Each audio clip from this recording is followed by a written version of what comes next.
ये इंसान एक गुफा के अंदर 27 घंटे तक उल्टे शरीर दबा रहा और इसे बचाने के लिए बड़े से बड़े रेस्क्यूअर आते हैं और फिर कुछ ऐसा होता है जिसे सुनकर लोगों का दिमाग हिल जाता है।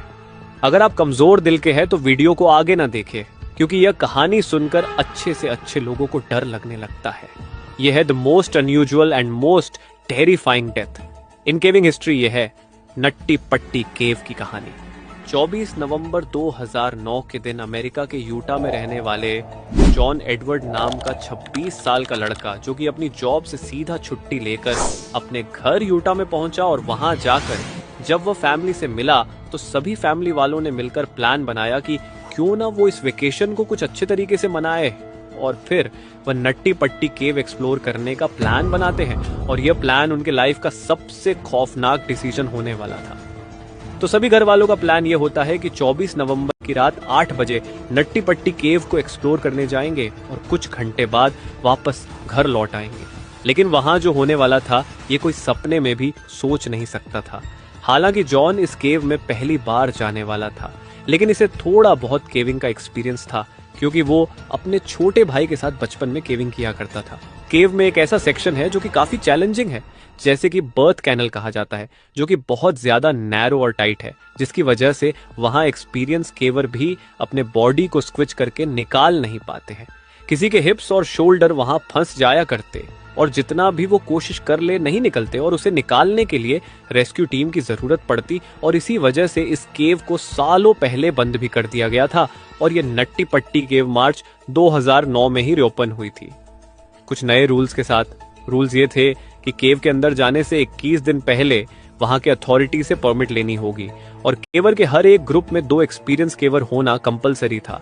जॉन और उसका 13 साल का छोटा भाई जॉस दोनों एक्सपीरियंस केवर थे, तो इसे अंदर जाने की परमिट मिल जाती है और फिर सभी घर वाले मिलकर नट्टी पट्टी केव के एंट्रेंस पर पहुंचते हैं, जिसकी साइज सिर्फ 30 इंच थी और वह सभी 24 नवंबर की रात 8 बजे केव में घुसते हैं। पूरा ग्रुप केव में एंटर होता है तो पहले 1 घंटे तक सब कुछ ठीक चलता है और सभी लोग कॉन्फिडेंटली आगे बढ़ रहे होते हैं। लेकिन फिर जॉन और जॉस और उसके 2 दोस्त बिग स्लाइड की जगह पर रुक जाते हैं और आपस में एक मैप देखकर डिसाइड करते हैं कि वो इस केव के सबसे चैलेंजिंग बर्थ कैनल को विजिट करेंगे, जो कि इस केव के सबसे डीपर सेक्शन में है। ये इतना टाइट है कि सिर्फ कुछ ही लोग इस केव को क्रॉस कर पाते हैं और यह माना जाता है कि यहाँ एक लॉन्ग टाइट पैसेज है और अगर इसे क्रॉस कर गए तो एंड में एक और लंबा टाइट पैसेज आएगा और अगर उसे भी क्रॉस कर गए तो एंड में एक छोटी सी थोड़ी सी रूम मिलेगी जहां आपको टर्न होने का मौका मिलेगा और फिर वहां से आप टर्न होके वापस आ सकते हो।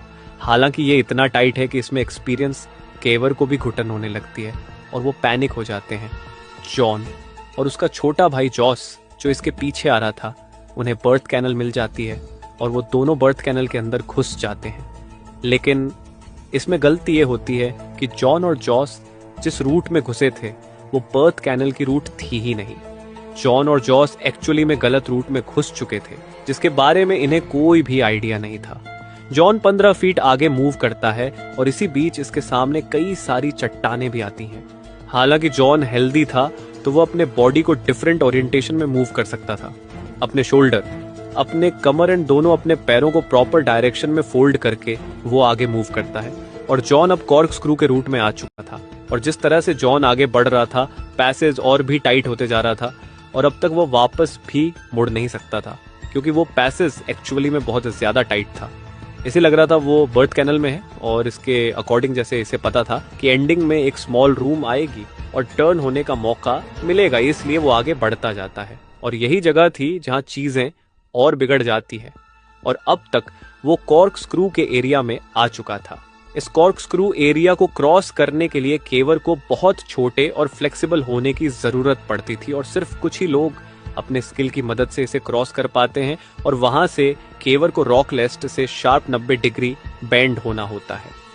लेफ्ट की साइड अब तक जॉन इस स्मॉल एरिया से टर्न हो चुके थे और इसके बाद वो मोस्ट डिफिकल्ट सेक्शन में पहुंचते हैं।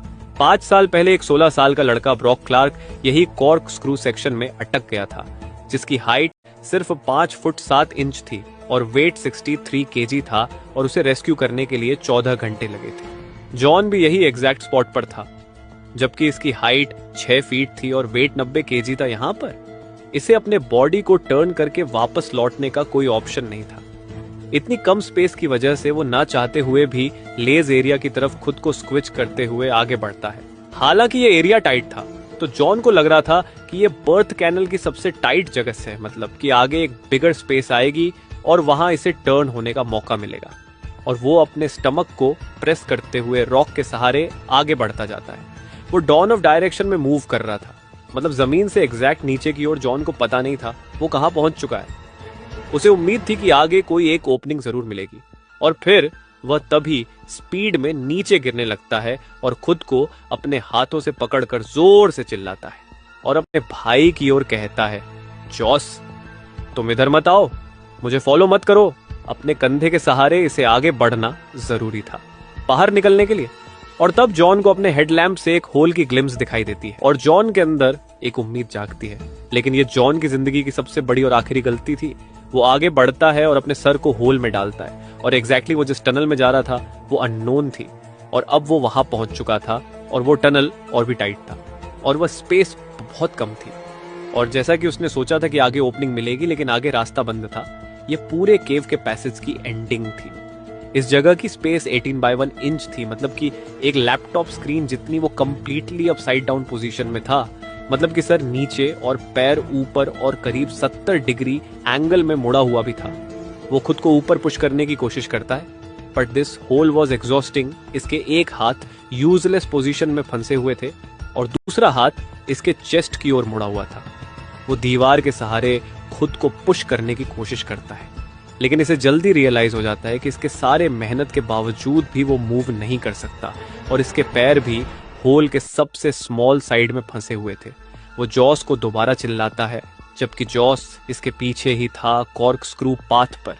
लेकिन वो अपने भाई की तरह इस एरिया से क्रॉस नहीं करता, बल्कि वो अपने फीट को आगे करता है और फिर अपने सर को पीछे रखता है ताकि वो आगे से आसानी से रिटर्न हो सके। इसे जॉन की आवाज कंटिन्यू सुनाई दे रही थी, और फाइनली पहुंचता है वो उस जगह पर जहां वो देखता है कि जॉन एक होल में घुसा है और होल ने इसे पूरा निगल लिया है और उसकी सिर्फ 2 पैर ही दिख पा रही है।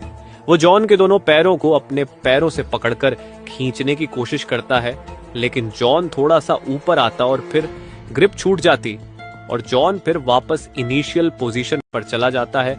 और बार बार ऐसा करने से कुछ नहीं हो पा रहा था, और इस सिचुएशन में दोनों फ्रस्ट्रेट हो जाते हैं। और जॉस को यह बात समझ में आ चुकी थी कि यहाँ प्रोफेशनल रेस्क्यूअर की मदद लेनी होगी, और दोनों के बीच में ये डिसाइड होता है कि जॉस बाहर जाएगा मदद लाने के लिए, और जॉन यहाँ अपनी पूरी कोशिश करेगा रिलैक्स रहने की और धीरे धीरे सांस लेने की, क्योंकि यहाँ ऑक्सीजन की बहुत ज्यादा कमी थी। खैर, जॉस केव से बाहर आता है और सभी को इसकी जानकारी देता है और रेस्क्यू टीम को बुलाया जाता है। यहाँ पर सबसे बड़ी प्रॉब्लम यह थी कि जॉन अब साइड डाउन पोजीशन में था, और रेस्क्यू डॉक्टर का मानना है कि अपसाइड डाउन पोजीशन में रहने की वजह से वो सिर्फ 8 घंटे तक ही जिंदा रह सकता है, और फिर उसके बाद सारी ऑर्गन्स फेल होना शुरू हो जाएगी और इसे कार्डियक अरेस्ट आ सकता है। जॉन के रेस्क्यू के लिए सबसे पहले एक फीमेल रेस्क्यूअर अंदर जाती है जिसका नाम था सूसी, और वो अपने पैरों में रस्सी बांधकर अंदर घुसती है ताकि वह अंदर जाकर अटक ना जाए। इसकी हाइट सिर्फ 5.3 फीट थी, जिससे सुशी को कॉर्क स्क्रू एरिया से क्रॉस करने में बहुत आसानी हो जाती है, और रात को 12:30 बजे जॉन से मिलती है। और अब तक जॉन को वहां फंसे हुए 9 घंटे हो चुके थे। फिर सुशी और उनकी यह बातचीत होती है। Hi John, my name is Sushi, how it's going? Hi Sushi, thank you for coming, but I really want to get out. Oh no worry John, you are going to be out of here. John को ये professional help देखकर लग रहा था कि वह तुरंत यहाँ से निकल जाएगा, लेकिन वह गलत था।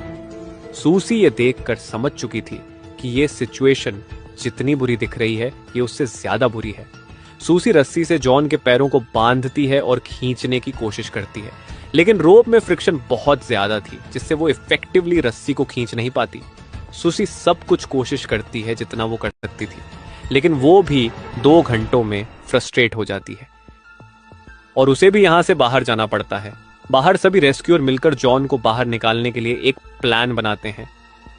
डिसीजन ये लिया जाता है कि वहां एक पुलिस सिस्टम इंस्टॉल किया जाएगा और एक मशीन से उसे खींचा जाएगा, क्योंकि 5 साल पहले ब्रॉक क्लार्क भी कॉर्क स्क्रू एरिया में अटक गया था तो उसे पुलिस सिस्टम से ही निकाला गया था। इक्विपमेंट के सभी पीसेस को कॉर्क के दूसरी साइड ले जाने में घंटों लग रहे थे और टनल एक्सट्रीमली टाइट थी और सिर्फ छोटे टूल को ही अंदर ले जाया जा सकता था और असिस्ट करने के लिए एक टाइम पर सिर्फ एक ही पर्सन हो सकता था और उस पर्सन को कद में छोटा और फ्लेक्सिबल भी होना जरूरी था ताकि अच्छे से क्रॉस कर पाए। ये कोई सिंपल सिचुएशन नहीं थी और हर एक पुलिस सिस्टम को इंस्टॉल होने में घंटों तक टाइम लग रहा था और इसी दौरान केवल जॉन से बात करके जॉन को रिलैक्स रखने की कोशिश भी कर रहे थे। जॉन को वहां अटके हुए अब तक 12 घंटे हो चुके थे और वो अपनी पूरी रात अपसाइड डाउन पोजीशन में रखकर गुजारता है और साथ ही एक बॉडी की अपनी एक फिजिकल लिमिटेशन होती है ऐसे पोजीशन में रहने के लिए, और वो उस लिमिटेशन को भी पार कर चुका था। उसका 90 किलो का शरीर ग्रेविटी के प्रेशर से लड़ रहा था, उसके ब्लड सर्कुलेशन में गड़बड़ी होने लगी थी और धीरे धीरे इसके सांसें रुक रही थी। पूरी रात यहाँ बिताने की वजह से ये काम एग्रेसिव हो रहा था। इसके लेग्स काम करना बंद हो गए थे। रेस्क्यूअर और जॉन के फैमिली के लिए जॉन को ऐसी हालत में देखना बहुत ही दर्दनाक था, लेकिन वो भी हेल्पलेस थे और ड्रिल करते हुए रेस्क्यूअर भी एग्जॉस्ट हो रहे थे। रेस्क्यूअर को पता था कि जब वो चाहे यहाँ से बाहर निकल सकते हैं, लेकिन यही चीज जॉन की किस्मत में नहीं थी। वह परेशान था और अपने चेस्ट को एक्सपांड करने की कोशिश कर रहा था जिससे वह सांस ले सके, और वहां हवा में ऑक्सीजन का कंसंट्रेशन भी कम हो रहा था।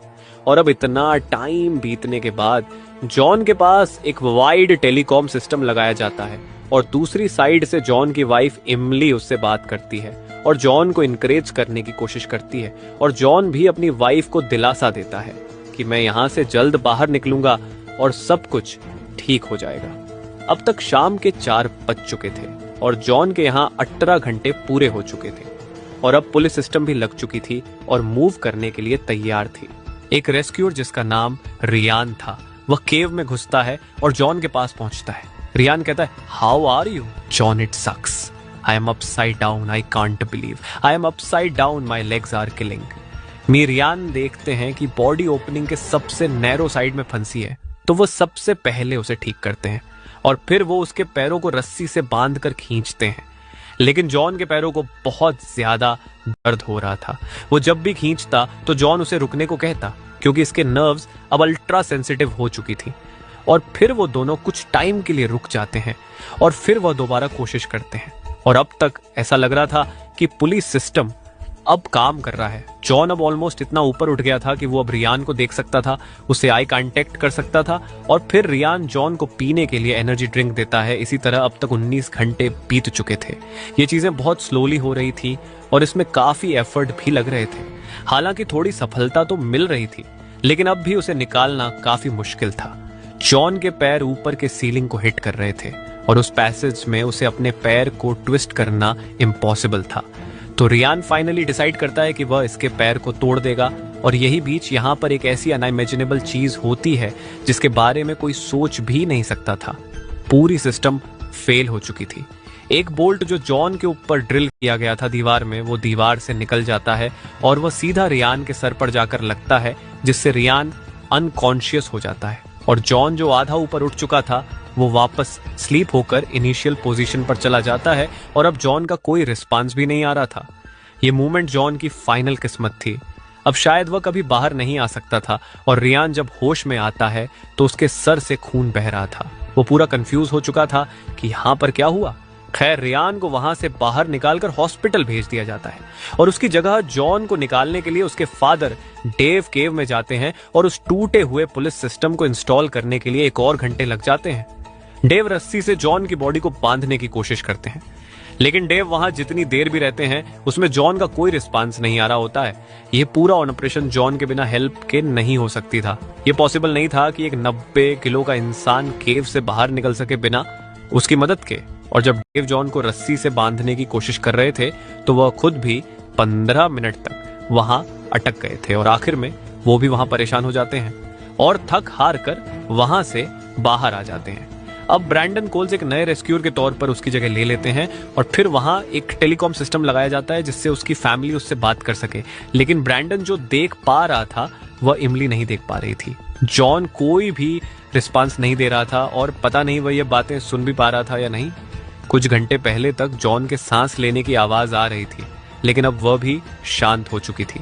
रेस्क्यू टीम एक एरिया में ग्रुप बनाकर डिसाइड करते हैं कि शायद जॉन मर चुका है और इसलिए पैसेज में मेडिकल प्रोफेशनल भेजेंगे जिससे कंफर्म हो जाए, और बिल्कुल ऐसा ही होता है। मेडिकल प्रोफेशनल कंफर्म करते हैं कि जॉन मर चुका है। 25 नवंबर की रात 11:56 में ऑफिशियल कंफर्मेशन कर दी जाती है कि जॉन एडवर्ड जोन्स ऑफिशियली मर चुके हैं।